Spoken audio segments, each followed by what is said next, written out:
My name is Calvin Ridgway. I'm 62 years old, and until last week, I thought I still had a reason to live. I buried my wife, Mary Ann, on a Thursday. We've been married 39 years. She was my compass, my softness, my only peace in this loud and bitter world. It rained the entire morning, not heavy, just steady enough to feel like even the sky was grieving.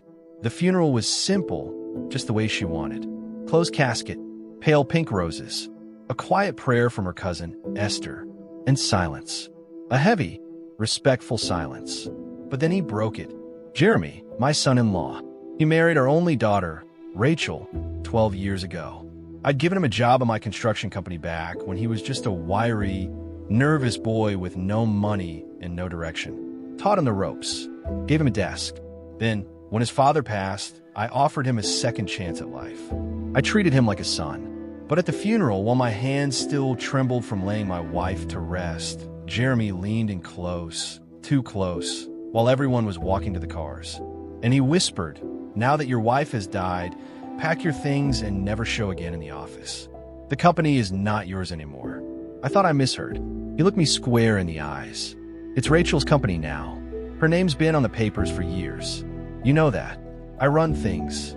You're old, and no one listens to you anymore. Retire. Disappear." I didn't speak. I didn't punch him, even though my fists itched too. I just turned and walked to my car. The man I built into a leader, who cried in my office the day his mother died, had just kicked me out of my own business at my wife's funeral. And everyone else, they just stood around with their heads down, pretending they didn't hear it. Even Rachel. Back home, the house felt like a tomb.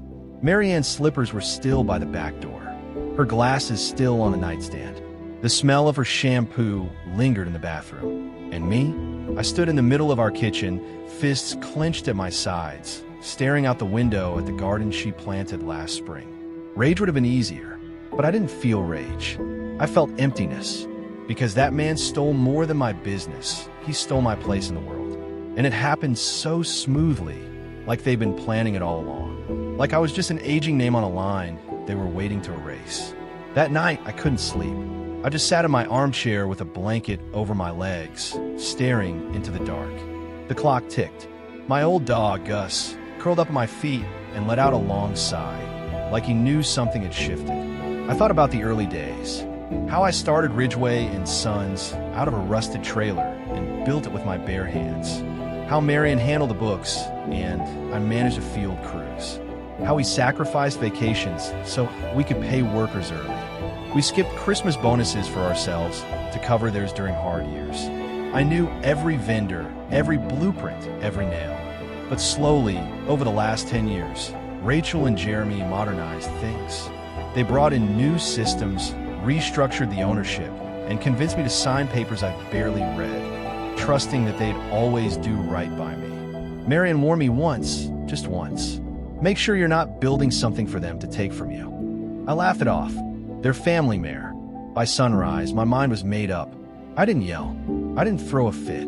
I just showered, shaved, and put on the only decent suit I had left that didn't remind me of Mary Ann's funeral. Then I got in my truck and drove into town. First stop, the bank. I'd co-managed the business account with Rachel. And although her name was on it, because she handled payroll, my name was still there too. Jeremy had overlooked one thing. They may have taken the company's nameplate off my desk, but they didn't know I had access to the holding account, the emergency reserves I built over 20 years for hard times. Nearly $2.8 million. Every cent came from contracts I landed, crews I trained, and clients who trusted me. I walked into the bank calm and quiet. "Morning, Mr. Ridgway," the teller smiled. "We're sorry again for your loss." "Thank you, Annie," I said. "I need to speak with Mr. Trennan in private." Now, 10 minutes later, we were in his office. I laid down the papers. I showed him what I wanted. He frowned at first. "Are you sure? That's a lot of movement. I built that money with my own sweat. I'm redirecting it to my own trust. I have full authority." He looked at the documents, typed a few things into his computer, and nodded. "Yes, sir, you do." By the time I walked out of the bank, I had moved every last dollar out of their reach. I didn't say a word to Rachel. I didn't reply to Jeremy's smug email from the night before that read. Don't make this harder than it needs to be, Cal. They thought they played me, but I had something neither of them did. History and patience. That afternoon, I sat on a bench downtown across from the Ridgway & Sons office. The new signage read, Ridgway Design and Build, EST 2021. They'd rebranded everything after Marianne passed. Quietly, legally, and with surgical precision. They removed me from the board. But what they didn't know was that I still held the contract to 4 of the biggest clients they were billing. Contracts signed under my personal license, with renewals due in 30 days. And those clients? They work with me, or not at all, because trust doesn't come in paper. It comes from a handshake, a reputation, and decades of being the man who never missed a promise. I looked down at my hands, wrinkled, rough, and scarred from years on the job. Still steady, still useful, still dangerous. I sat in my truck across from the office, sipping lukewarm gas station coffee as I watched Jeremy through the window. He was pacing, waving his arms like a man used to hearing yes and not getting it. It was 9:15 a.m. That meant the Monday morning meeting had started late. It used to start at 8 sharp when I ran the place. Now, Jeremy strutted in whenever he pleased, wearing cologne strong enough to fumigate the drywall, and his shirts so tight they looked stitched to his spine. He probably thought that yelling louder made him a better boss. But yelling doesn't build trust. Clients do business with people they believe in, not people who wear shiny watches and inherit power they didn't earn. That was the thing they never understood. 10 years ago, I signed a side agreement with 4 of our longest-standing clients. These weren't just any clients. These were the lifeblood of Ridgway Construction, Whitmore County School District, Oak Lane Senior Living, Eden Harvest Market, and Firestone Ranch. We'd built wings, renovated dorms, and maintained every pipe, roof, and lot for over 2 decades. But the agreements weren't in the company's name. They were in mine. My license, my bond, my personal word. And those contracts, they were all up for renewal next month. So I did something that Jeremy never would have expected from the old man he shoved out the door. I scheduled 4 lunches. My first stop was with Warren Blake, the director of Oak Lane Senior Living. We met at a little barbecue shack just off Route 14. He greeted me like an old war buddy. Calvin Ridgway, you still fixing things or just fixing your coffee these days? Trying to fix a few things that got broken, I said, and we sat down. I told him the truth. Not the dirty details, but enough. Marianne passed. Jeremy thinks I'm out of the picture. They've made changes I never approved, and I'm not comfortable with how they're running the company. Warren's smile faded. I had a feeling. They started charging us 30% more last quarter. Claimed it was modern costs, but none of the work's been better. Warren, I said calmly, those contracts are tied to my name. You have every right to walk away if I walk with you. He leaned back. You thinking of starting fresh? I nodded, just enough to remind them who built this thing. He grinned. Then you can count Oak Lane in. The next day, I met Jenna Riggins from Eden Harvest Market at the old diner near the highway. She brought her daughter along, same girl who used the color on the blueprint copies in my trailer while I laid out shelving designs. That little girl was now 19 and working the store's registers part-time. I heard what happened, Jenna said, squeezing my hand. Rachel and Jeremy stopped returning our calls. We feel like we're just a number now. You're not, I told her. You never were. When I told her I was starting something new, her eyes lit up. We'll switch over the second you're ready. No questions asked. Each meeting went the same. Each handshake was firm, real, earned. And by Friday afternoon, I had 4 letters of intent stating that those clients would not be renewing their contracts with Ridgway Design and Build, but with me, personally. All I had to do was file the license, open the account, rebuild. That weekend, I started cleaning out the workshop behind my house. It was dusty and cluttered, half storage and half museum, but it still had the bones of a small business. I found Marianne's old office lamp, the one with the duct tape on the cord. I found my first set of steel-toe boots. Gus barked every time I pulled something out and laid it in the gravel, like he knew I was waking something up. And I was resurrecting the man I used to be. Not the broken, grieving husband, but the builder. Then Monday came, and everything hit the fan. It started with a call from Rachel. Dad, she said, voice cold. Did you talk to Eden Harvest? I did. What? They reached out. You went behind our backs. Sweetheart, I said, cutting her off gently. I didn't go behind anything. Those contracts are mine. They always were. Check the paperwork. Silence. Then Jeremy's voice came roaring in the background. Get him on speaker now. I smiled to myself. You made this harder than it needed to be, he shouted. We were trying to modernize things, Dad. You just couldn't adapt. I adapted just fine, I said calmly. You just didn't think I still had it in me. You think taking a few clients will hurt us? He laughed bitterly. We got 20 more. You had 20, I replied. But 6 already sent notice they're reevaluating. They're not happy about the changes you made since Marianne passed. Rachel's voice softened. You planned all this? No, I said, my voice still steady. But I planned enough. I hung up before either of them could respond. That evening, I received a message from one of our former suppliers. Someone Rachel had refused to pay on time last quarter. He wanted to know if I was starting fresh. I didn't answer right away. Instead, I pulled out the final document I needed from Lucinda, the business registration papers for my new company, a name that honored the past but pointed to the future. Marion Builders and Sons. I signed the last line, sealed it, and dropped it in the mail. Let Rachel and Jeremy have the desk. Let them keep the name. I'll keep the legacy. I hadn't touched a hammer in nearly 4 years. Not since my arthritis got worse and Jeremy told me, with a smirk and a pat on the back, leave the heavy lifting to us now, old man. You've done your part. But the moment I stepped back into that dusty shed behind the house, now the headquarters of Marion Builders and Sons, I felt something in my bones I hadn't in years. Not pain, purpose. I pulled out an old blueprint from the filing cabinet. It was stained with coffee and marked up in red pencil. My notes from a project 15 years ago. We had built a shelter for disabled veterans in Monroe County. Marion had packed hot lunches for the crew every Saturday, and Rachel had painted the welcome mural when she was a teenager. Those were the days when we all believed in building something bigger than ourselves. Those days were gone, but they didn't have to stay gone. I started making calls. First was Dale Higgins, the foreman I trained from the ground up back in the early 2000s. He'd retired last year, but still tinkered with side jobs. We hadn't spoken since he left Ridgeway, but when I told him what happened, he said only one thing. When do we start? Next was Kendrick Boone, a quiet but brilliant draftsman I'd once fought to keep when Jeremy wanted to replace him with a cheaper freelancer. Then Santiago, our old electrician, who'd walked off the Ridgeway job site last summer after Jeremy refused to pay overtime for a 14-hour shift. I was careful with every call. Calm, measured, no begging, no revenge speeches. Just one promise. I'm building something new. One last ride. Are you in? Within 3 days, I had a crew of 6 veterans ready to go. I leased an old storage unit downtown, just big enough to function as a staging hub. The landlord was an old client. He'll let me pay half now, half when we landed our first job. That kind of trust money can't buy.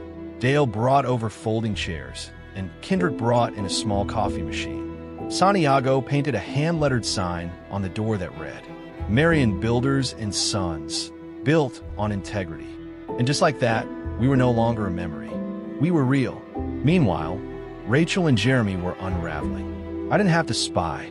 Word travels fast in this town, especially when half your vendors start pulling out and your clients stop returning calls. One of the truck drivers from Whitmore Schools called me in secret. Mr. Ridgeway, he said, I don't know what's going on over there, but Jeremy's been shouting at everyone like a madman. He tried to replace the whole maintenance crew after a call with the superintendent. Are you coming back? I smiled, though he couldn't see it. Not coming back, I said, just moving forward.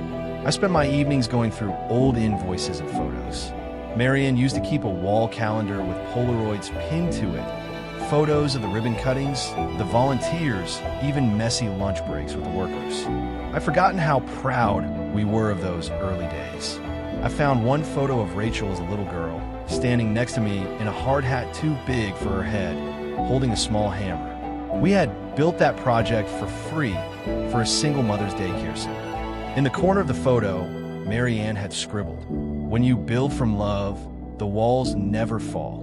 I sat there with that picture in my lap for a long time. Somewhere deep down, I still love my daughter. But I also knew that love without respect is just a leash. And I had finally cut mine. The next week, I filed for insurance, bonded the company, and finalized our license. Marion Builders and Sons was officially open for business. We didn't advertise. We didn't need to. Clients came looking for us. The first was Oak Lane, just like Warren promised. A full $450,000 contract to renovate their West Wing. And they wanted Dale leading the crew and Kendrick doing the redesign. Next came Eda Harvest, then the ranch. Each client trusted us not because we had flashy presentations, but because they remembered how we made them feel. That's what Jeremy never understood. People don't stay loyal to logos. They stay loyal to legacy. By mid-March, Jeremy sent me an email. Subject line, "We need to talk." Body, "This has gone far enough. You're hurting Rachel's future. You made your point. Let's sit down like men and figure out a way to merge." I didn't reply. I didn't need to. The next day, I received a letter from a lawyer. Jeremy and Rachel were attempting to sue for unfair competition, claiming that I was using company secrets and client manipulation. But they forgot one thing. I never left the business legally. I was still a registered board member with no signed resignation and still technically listed on several key patents and architectural licenses because Rachel and Jeremy never cleaned up the legal mess. They thought removing me from the day-to-day was enough. It wasn't.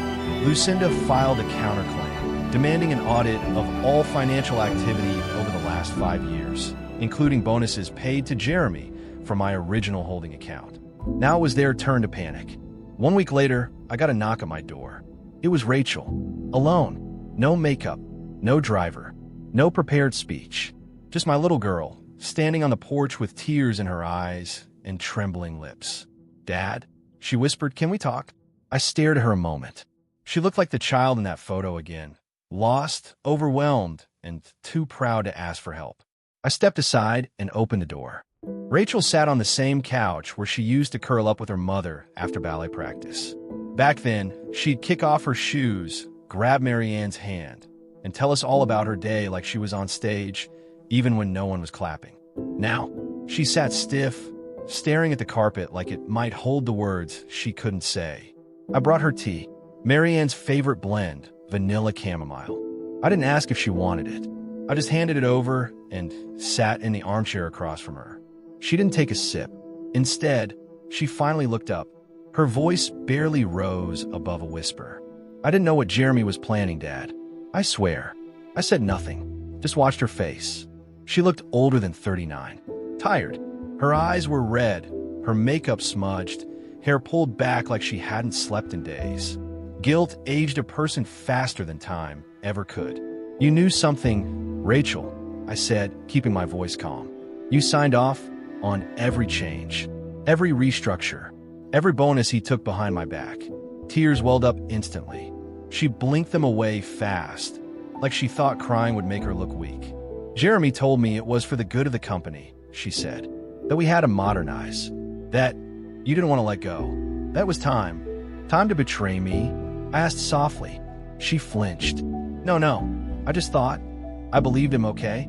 He was my husband. I trusted him. I never thought he'd shut you out like that. I didn't know he was planning to say what he said at the funeral." I leaned forward, elbows on my knees. "You didn't stop him." She broke. The sob hit her like a punch to the chest. Her hands flew up to cover her mouth. And for a moment, she couldn't breathe, couldn't speak, just sat there breaking into pieces in a room where she grew up. I let her cry, let her shake and melt down, because for the first time in years, she wasn't putting on a show. When she calmed, I handed her a box of tissues. "I found a photo," I said quietly. She looked up. "What photo?" I stood, walked over to the old buffet drawer, and pulled it out, the Polaroid of her in the oversized hard hat, holding the tiny hammer with both hands like it weighed as much as she did.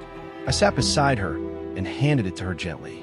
Her fingers trembled as she held it. "Mom took this," she whispered, "that day at the daycare build.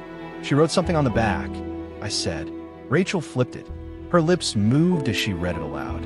"When you build from love, the walls never fall." She looked at me then, really looked at me for the first time in years. "I lost that, didn't I?" I nodded. "And now I don't know how to fix it," she said. "Start by leaving him." Rachel blinked. "What? Leave Jeremy?" I I said again, firm but calm. Cut ties. Legally. Financially. Personally. If you ever want to stand up again, you have to stop kneeling to him. Her jaw tightened. It's not that easy. Of course it's not, I said. But neither is living in the wreckage he made. She stared at the photo again, then whispered, I don't have anything left. I reached over and gently squeezed her hand. You have your name. You have your mother's heart. And you still have my love if you earn it back. She cried again, but this time quietly. Not from guilt, from hope. That night, Rachel stayed in the guest room. I made her grilled cheese and tomato soup, like Marian always did when Rachel was sick. We didn't talk much more, but I noticed she kept the photo on her nightstand. And in the morning, she was gone. Not in a bad way. She left a note on the table. Going to see a lawyer. I'll fix what I helped break. I promise. Love R. The next few weeks were storm. Rachel filed for legal separation. Jeremy, furious and blindsided, froze company accounts in panic. Clients withdrew faster. The crew walked out. Vendors stopped delivering. And me? I stayed calm. Quiet. I kept building. By the end of the month, Marian Builders and Sons landed the biggest contract yet. $1.2 million to restore the historical courthouse in nearby Fall Ridge. Dale walked into my office that day, holding the signed papers, and said, Cal, we're not just building structures. We're building a legacy, and they can't steal that. Then came the final nail. Lucinda walked into my home, dropped a stack of papers on the table, and grinned. Jeremy's cooked, she said. Fraud, embezzlement, undisclosed withdrawals from trust funds, including the one under Rachel's name. I raised an eyebrow. He was stealing from his own wife. From the wife who finally stopped letting him do it, she said. Rachel testified. Clients filed complaints. And Jeremy? He was removed from the board by court order. The Ridgeway name? It was tarnished. But Marian Builders? Thriving. Because it wasn't built on greed. It was built on love. That Sunday, Rachel came by with takeout and 2 glasses of sweet tea. She handed me an envelope. Inside was her signed resignation from the Ridgeway board. I want to start over, Dad, she said. Not just with work. With us. I stared at the envelope, then looked into her eyes. I never stopped loving you, I said. But I needed to see this. She smiled. And for the first time in a long time, it felt like we were both standing on the same foundation again. End of chapter 4. When you think a snake is dead, that's when it bites hardest. 2 weeks after Rachel filed her resignation and Jeremy was ousted from Ridgeway Design and Build, I got a certified letter in the mail, thick, heavy, official looking. I sat at my kitchen table with the envelope in one hand, my coffee in the other, and Gus curled at my feet. The sunlight streamed across the hardwood, and for a second, I imagined Marianne there at the sink, humming some old country tune while she rinsed vegetables. But the moment passed, because inside that envelope, Jeremy's last-ditch move. He was suing me personally. According to the suit, I had defamed his business reputation, interfered with corporate clients, and poached trade secrets belonging to Ridgeway Design and Build. I laughed, out loud. It was the kind of laugh that starts bitter but ends cold. Jeremy was flailing now, drowning, desperate to grab something, anything that would keep him from sinking. He'd lost the board, the clients, the respect of the town, and most of all, Rachel. But snakes don't die easy, so he went for the courts. Lucinda came over an hour later, heels clicking on the porch like thunder in the calm. Got your letter? She asked. I did. She opened her briefcase, already pulling papers and flipping pages. Her lips were tight. She wasn't smiling this time. This isn't just a bluff, she said. He's got a lawyer, slick, young, and eager. They're pushing hard, hoping to freeze your new accounts during discovery. They want to bleed me dry before we even go to trial. I muttered. She nodded. Classic move. They want to drag this out, force a settlement, and salvage whatever's left of Ridgeway Design and Build before it crumbles completely. Then we don't drag, I said, standing. We fight. Lucinda smirked. That's the Calvin I remember. Rachel showed up that night with grocery bags and a tight jaw. I'll testify again, she said, not even waiting to sit. Whatever you need, whatever it takes. I looked at her, really looked, Gone was the broken woman who'd come to my door weeks ago. This was the Ridgway daughter I raised. The one who used to stack bricks with me on job sites, who once got into a fist fight in middle school because someone called her mother a housewife. She'd found her spine again. "I know about the warehouse, Dad," she said suddenly. I raised an eyebrow. "What warehouse?" "The one he bought outside town 2 years ago. With company money. It's where he stashed personal cars, tech equipment, and other things." I leaned forward. "Other things?" She nodded. "Unlicensed labor. Documents. Stuff that doesn't belong to him. Or to Ridgway." My stomach tightened. "You sure? I'll show you tomorrow." We drove out to the warehouse at sunrise.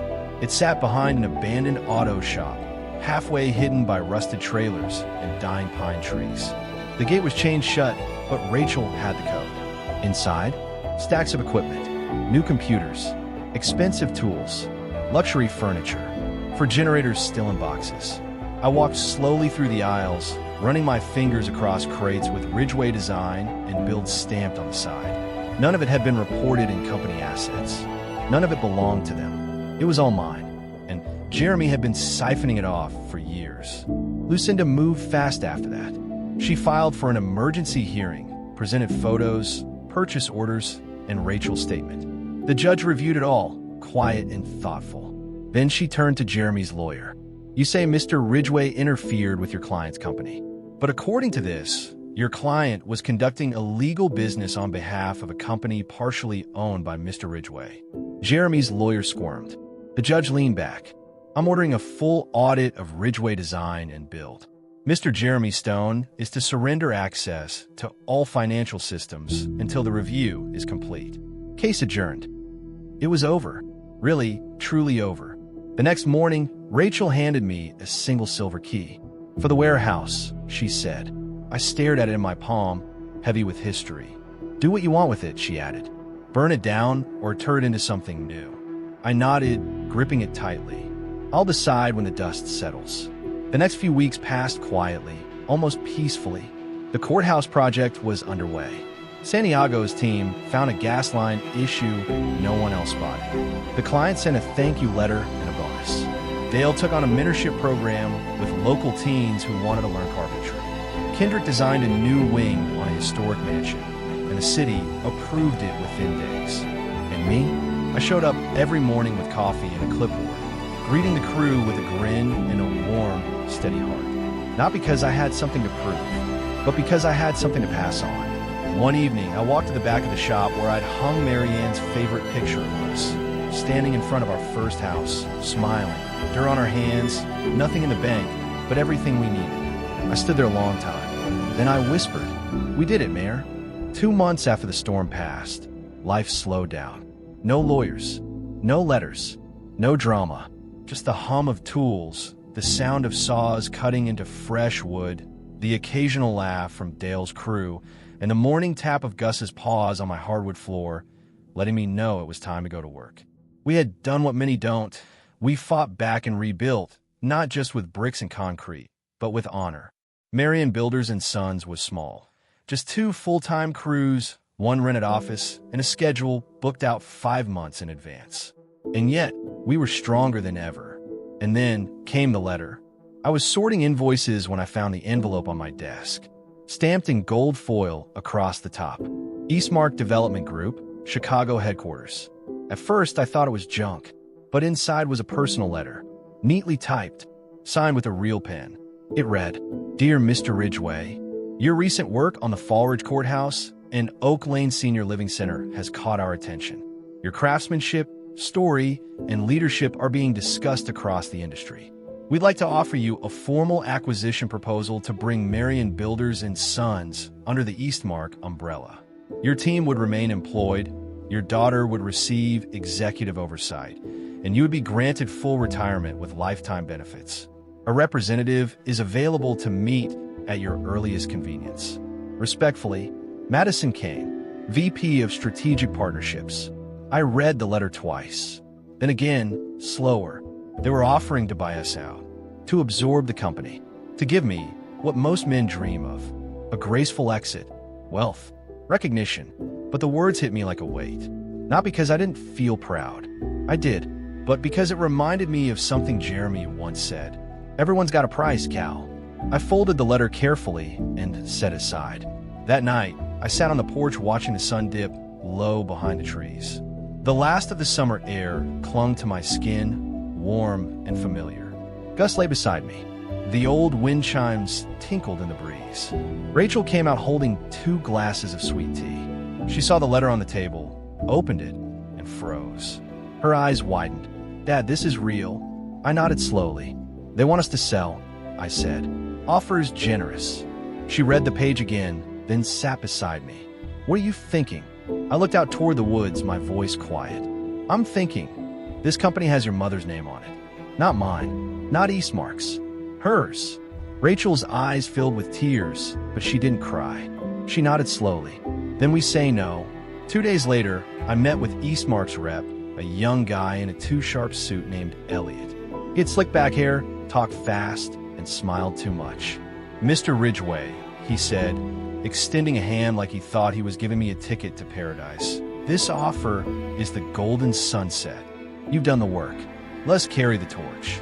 I sat back, silent for a moment. Then I leaned in and said, slow and steady, you don't know a thing about carrying torches, son. His smile faltered. This company has dirt under its nails, I said. It's helped people through cancer, addiction, bad years, and long winters. It's fed families, fixed roofs for free, and built homes before contract was signed. This company ain't a brand. It's a promise. And I'm not selling promises. Elliot blinked. I understand, he mumbled. No, I said, standing up, you don't. But that's okay. You will someday, if you're lucky. Word got out fast that we declined Eastmark. Some folks thought I was crazy. Others said it was noble. But the best reactions came from our crew. Dale slapped the blueprint table that morning and hollered, now that's a damn Ridgway move. Kendrick brought donuts the next day with a hand-drawn thank you card from his kids. They'd heard he might lose his job in a corporate buyout. And Santiago, he didn't say much. Just gave me a nod, so deep it felt like a salute. But peace never lasts forever. And Jeremy wasn't done. Rachel found out first. She burst into my office, phone in hand, face pale. Dad, he's suing me. What? For alienation of company assets. He says I misused information during the warehouse audit. He's trying to drag me into a criminal investigation. I stood, cold fury washing over me. Call Lucinda, I said. She already had. The next few days were a blur of court filings, subpoenas, and depositions. Jeremy had found a new attorney, one with a sharper bite and deeper pockets. They were throwing everything they had left at Rachel, trying to break her spirit. But they didn't know something vital. She was my daughter, and she was done running. During the hearing, I watched her stand in that courtroom, chin high, voice strong, hand steady. Your Honor, she said, I made mistakes. I ignored signs. I let my husband manipulate people I love. But I did not break the law. I did what was right when I finally saw the truth. Jeremy's lawyer objected, fumbled, through every technicality he could find. But the judge wasn't moved. When he slammed that gavel down, he said 6 words I'll never forget. Mrs. Ridgway is cleared of wrongdoing. Later that night, we sat in the quiet of the shop again, just me and Rachel. She looked at me, tears sliding down her cheeks, this time with relief, not sorrow. You saved me, Dad. No, I said, pulling her into a hug. You saved yourself. I just showed up, and that's what we kept doing. Showing up. Every job, every client, every broken porch, cracked window, and shaky staircase. We didn't become rich. We became respected, because we didn't build for money. We built for meaning. 3 months after the courtroom cleared Rachel's name and the final dust settled, life began to bloom again in ways I hadn't expected. Our worksite radio still crackled with classic rock. Gus still barked at every delivery truck.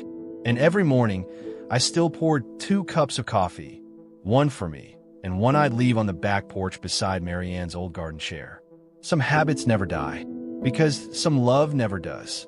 But what changed was how people saw me. It started with a letter from Fall Ridge Mayor Bill Kearney, scrawled in blue pen on City Hall letterhead, _ Calvin Ridgway. The people of Fall Ridge owe you more than applause. You brought history back to life in this town, not just with bricks and mortar, but with honor. Please attend a community tribute next Friday evening at the courthouse square. No speech is needed, just your presence. Bill _. I chuckled when I read it, figuring it'd be a handshake and a group photo with the city council. But Rachel insisted we go. You never celebrate yourself, Dad, she said, straightening my old jacket collar. It's time they know the man behind the hammer. Friday night came. I wore my best flannel, polished boots, and that same worn leather belt Marianne gave me for our 25th anniversary. We drove into town, expecting a handful of people and maybe a few banners. Instead, we saw hundreds. The courthouse steps were draped in string lights. Music played softly from the bandstand. Folks in lawn chairs lined the sidewalks, holding candles and clapping as we pulled in. Dale met us at the gate, tears brimming in his eyes. He didn't say a word, just hugged me tight. Then I saw it, a giant cloth banner hanging between two lampposts, painted by the school art club. Thank you, Calvin Ridgway, our builder, our neighbor, our friend. Mayor Kearney stepped up to the mic. Folks, he said, tonight isn't about politics. It's about people. One man, in particular. He turned to me. Calvin didn't just restore our courthouse. He restored our faith in hard work, in second chances, in standing tall when you've been knocked down. The crowd clapped. Some folks stood, while others chased money. The mayor continued. Calvin chased meaning. While others used contracts, he used compassion. And while some tore things down, he built us up. Then he gestured to the side of the building. A velvet cloth was pulled down, revealing a bronze plaque mounted in stone. It read, "The Ridgway Courtyard, in honor of Calvin and Marianne Ridgway, for building not just structures, but community. Dedicated August 14th by the people of Fall Ridge." I didn't cry, not at first, not when I shook the mayor's hand, not when Rachel threw her arms around me, sobbing softly against my chest, but when I looked up and saw a teenage girl, maybe 16, holding up a poster that read, "Because of you, my mom has a home." That's when I broke. The rest of the evening passed like a dream. Neighbors I hadn't seen in years came up to say thanks. A boy who used to ride his bike past our construction sites asked for a selfie. A war vet in a wheelchair saluted me. It wasn't just a celebration. It was a homecoming. And I realized something I hadn't allowed myself to feel in a long time. I was proud, not of the buildings, not even of the company, but of the man I chose to be, even when the world tried to beat him into someone bitter. And then came the final twist. Jeremy showed up, not loud, not angry, just small. He stood at the edge of the crowd, alone, wearing a wrinkled sport coat and no tie. His face was sunken, his hair thinner. He looked 10 years older. I watched him stare up at the plaque like he couldn't decide whether to approach or disappear. Rachel noticed him too. "Do you want me to ask him to leave?" she whispered. I shook my head. "No," I said. "Let him see what he couldn't destroy." A few minutes later, he walked over. His eyes darted between me and the plaque. He cleared his throat. "I didn't expect this," he said. "No," I replied. "You didn't." He swallowed hard. "I lost everything," he whispered. "The house, the company. Even my brother won't speak to me." I said nothing. He looked down at his shoes. "I'm sorry, Calvin. Truly. For the funeral, for the company, for what I did to Rachel." He looked up, and for once, he meant it. "I thought taking power would make me somebody," he said. "But you built something I never could. And now I see it too late." I let the silence hang for a long time. Then I nodded. "You can't undo what's been done, Jeremy. But you can decide who you become next." He blinked. "That's more grace than I deserve." "It's not grace," I said. "It's what Marianne would have wanted." Then I turned and walked away. The band played a slow folk song. Gus wagged his tail and curled up beside Rachel's chair. Folks kept talking, laughing, remembering. But I just stood in front of that plaque and placed my hand against the cold bronze. For once, there was nothing left to fix. Just a life finally whole again. 3 months after the dedication, the noise faded. Not in a sad way, in a peaceful way. The calls slowed. The courthouse job wrapped. The last batch of invoices were paid, and Marion Builders had officially expanded into 2 neighboring counties. Dale and the crew were mentoring 4 local apprentices. Rachel took over daily operations. And me? Well, I started writing. Not for profit, Not even for people to read right away. Just for truth. I wrote letters. To Rachel. To Dale. To the boys who had stood by me. Even to Jeremy. And one last one to Marianne. I started the letter in the quiet hours of dawn, the same way I used to start my construction days, before the world woke up, when it was just the tools, the dust, and me. My darling Mare, you've been gone almost a year now. I still set your coffee cup on the porch each morning. Gus still waits for you to call him inside. Rachel hums your soup song when she's nervous. You be proud of her. Took a while, but she found her feet. She's strong now. The good kind of strong, the kind that bends but doesn't break. Jeremy tried to burn it all down. But love doesn't burn, Mare. It may smolder, but it doesn't turn to ash. We rebuilt. From the ground up. I hope you were watching the night they unveiled that plaque. They put your name right above mine, just like it should be. I miss you. Every hour. But I'm okay now. Because your legacy, it's still standing. Love you always. Calvin. I folded the letter, sealed it in an envelope, and tucked it inside the old Bible Marianne kept by her bed. Then I sat back and exhaled. A week later, I made an unannounced visit to the Ridgeway Town Hall office. Rachel was in a meeting, but she peeked her head out and lit up when she saw me. Dad, everything okay? I'm not dying, I smirked, but I'm planning ahead. She narrowed her eyes, suspicious. Go on. I pulled out a simple folder and handed it to her. She flipped through. It contained my official resignation from Marion Builders, a full handover of company decisions to her, and one personal note handwritten, build slow, build true. Never forget what Mom taught us. Walls built from love never fall. She tried not to cry. She failed. She pulled me into a hug so tight, I thought I might crack a rib. You're not going anywhere, are you? She asked. I smiled. Not yet. But the point of a good legacy is knowing when to let others carry it. That weekend, I did something I've been putting off. I drove to the old warehouse where Jeremy used to stash the company's secrets. The city had seized the property after the audit, but I quietly bought it back. With a little paint, some elbow grease, and a few Saturday volunteers, we turned it into the Ridgeway Youth Trade Center. Free classes, real tools, mentorship, a place where kids who didn't fit into suits and screens could learn to build something real. We named the main hall after Marianne. Rachel brought Jeremy's son one day. The boy was maybe 10, shy, soft-spoken, but he lit up the moment he touched a hammer. I stood back, arms crossed, and watched him work beside Dale. Rachel walked up beside me. Jeremy's in a facility in Arizona, she said softly. Working through some things. Still has a long way to go. I nodded. I hope he makes it, for the boy's sake.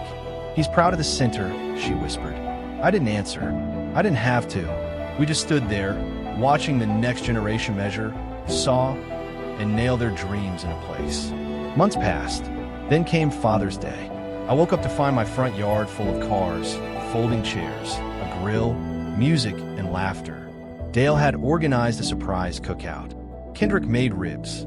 Santiago brought tamales. Rachel brought Gus a new collar and handed me a package wrapped in blue paper. Inside, that old photo of her in the oversized hard hat, now framed, with Marianne's quote engraved in brass below it. When you build from love, the walls never fall. I choked up, not because I was sad, but because I realized I didn't need revenge. I didn't need a company under my name. I didn't even need an apology.